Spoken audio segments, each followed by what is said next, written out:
Before we get started, I wanted to go over a quick disclaimer.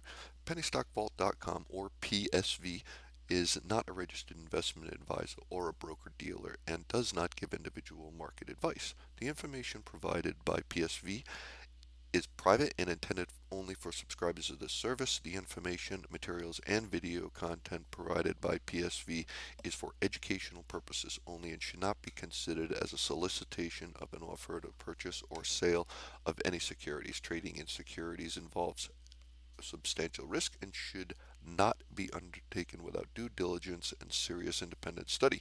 PSV recommends consulting a licensed professional broker regarding your personal investment. Any compensation that we receive will be on the profile slide. Please visit pennystockvault.com/disclaimer to read our full disclaimer.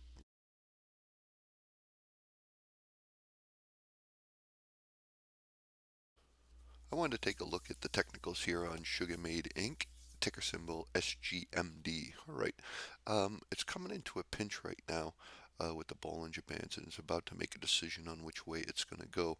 What's great about this so far, and I'm going to look at multiple time frames. This time frame is just on the hourly right here, and I just wanted to show you here all this accumulation right here with a little bit of move up after it hit some lows here.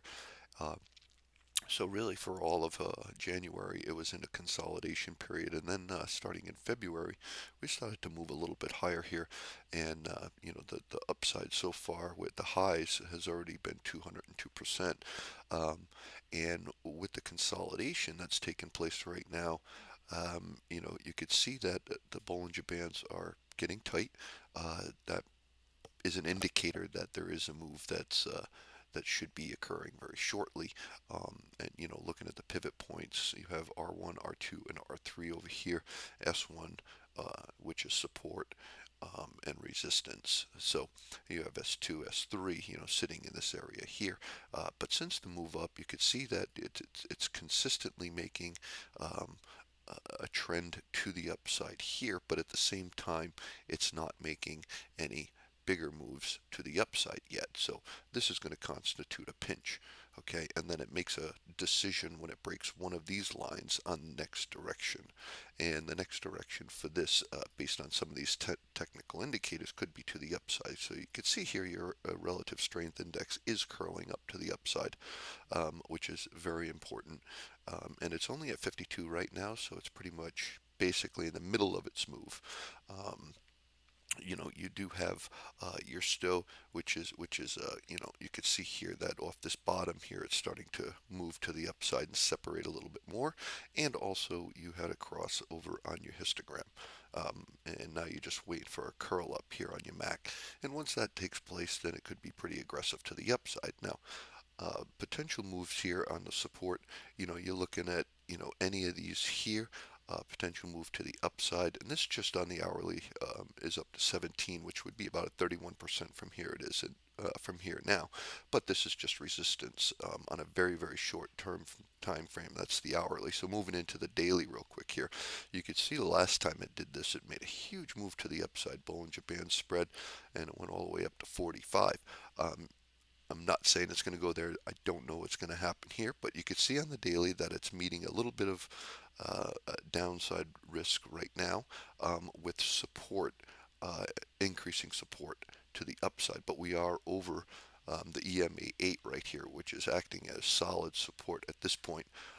And the indicators are pretty much just, your MACD histogram is still on the upside, and your stow is still, just channeling across the top. So, from up here you have 17.7 would be R3, and low side would be your 8 cents. If it did fail this line, or if it broke this line, that's the direction. So looking at a weekly, because that's a little bit more interesting in my opinion. You're holding the 200, your 200-day as support pretty solid right here. You can see your EMA 8 is curled to the upside. More importantly on this, you're going to see here that you are down so low after all this consolidation that your stow is really starting to move to the upside. And typically they make a full move. And even more important, you have this here. that has just crossed over, which is a very bullish signal. So we'll have to see what happens with this one. But keep in mind, we do have a trend line right here that has to be broken. So if this is broken, then that's going to give us a bullish move. And if not, then it's still going to remain in this tight channel until the lower trend line is broken. So we'll have to keep an eye on that. But that's my technical outlook for SGMD. Have yourself a fantastic day.